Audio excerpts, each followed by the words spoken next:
Welcome back, everybody. Hope you guys had a nice Thanksgiving. Happy fun times with the family. The Pilgrims were savages. Fuck Thanksgiving. Can you, not? I trying to make a video, and we're not talking about that right now. Before I was rudely interrupted, let's go ahead and jump right into the video. Where we last left off, the team had been split up. Momo had died, the guy went off with Dr. Pierre to later meet up with his new partner, and the kid had been captured. The guy and Dr. Pierre ended up waiting at a bar called The Bull while they waited for the guy's new partner. Upon arrival, the guy and his new partner tried to convince Dr. Pierre to give them the book so that they could turn it into Firewall, while Dr. Pierre completely outright refused, and after some bad rolls, he escapes. While all that's going on, the kid lands inside of a private habitat with Camille. Expecting nothing but horrors to await him inside, he's surprisingly greeted by a very beautifully decorated place. And after receiving a god tier sandwich, they sit down on the couch and start watching movies. And that's about where we'll pick up. After losing track of Dr. Pierre, the team finally decides to go and get the kids. It's not too terribly far by spaceship from Titan to Mars. The kid broadcasts his location to just the team so they know exactly where to come pick him up from. He tells them to take their time. He's actually enjoying his time with Camille. He has the situation mostly under control, and they're just watching movies, cuddling up on the couch. He gets his fill of his sandwich and actually just puts it away in his chest compartment. Yes, he literally has a compartment in his chest that he can just fold out and put shit in it. It's great. Also, this will kind of be important later.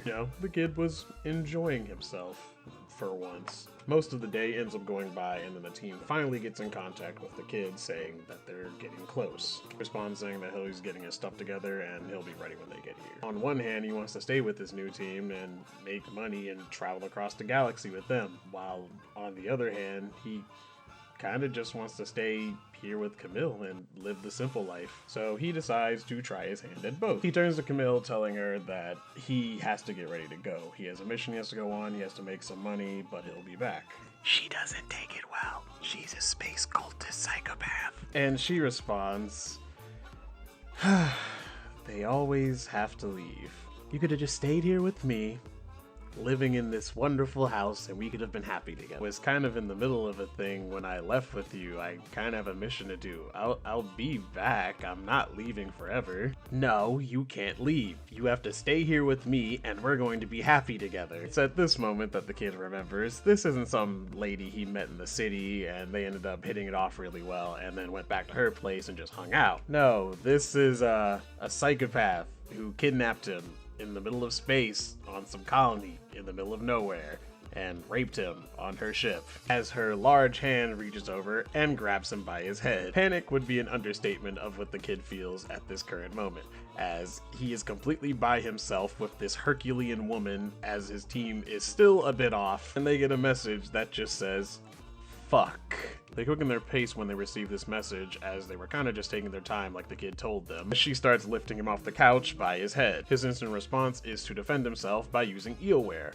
However, like I said, an ongoing thing is she had insulation, so it just kind of dissipated across her body, doing nothing. She shakes her head as she feels the electricity and starts to walk further into the house. You're all the same. You just had to stay here and be happy with me, and there would have been no problem. Says with me tightly gripped in her hand as she approaches a room that looks to be some sort of exercise room. However, upon crossing the threshold of said room, it was a hologram. Inside the room were various different bodies hanging from meat hooks in what looked to be some sort of freezer. She starts making her way across the room to an empty one. Seeing what's about to transpire, the kid turns on her ship that he hacked into and flies it directly through the house. The garage was pretty much located directly below this room, so it blasted through the floor, through the wall, exiting through the dome that covered the entire habitat, instantly depressurizing it. My DM had me roll a strength check to make sure I didn't break my freaking neck, as the air was sharply pulled upward through the gaping hole in the dome. I critted.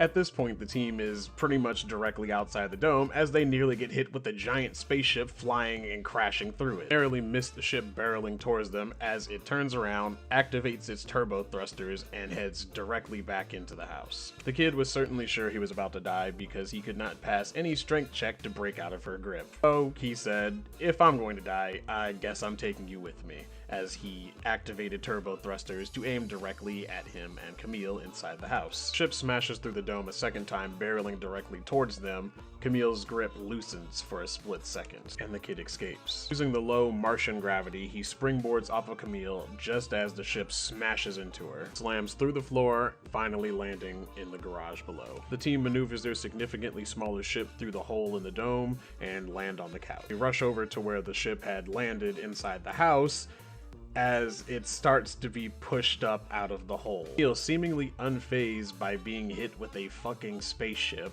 the newly reunited team stands around the crater where the ship is being pushed from, starts to attack the woman down in the hole. The guy throws down one of his concussion grenades. Has no effect. She keeps pushing the ship. He pulls out his shredder and lays a shot directly into her shoulder. Seemingly has no effect. She keeps pushing the ship. The kid tells them to run. He has a plan, but they need to get out of here. The guy and Joanna run out of the room as Kid sets the ship to self-destruct. Not wanting to give her enough time to get the ship off of her and out of the hole, he set it for 14 seconds. It's a mad dash from the freezer room to the garage to retrieve the rest of his stuff. To clear up some things, she had 2 garages.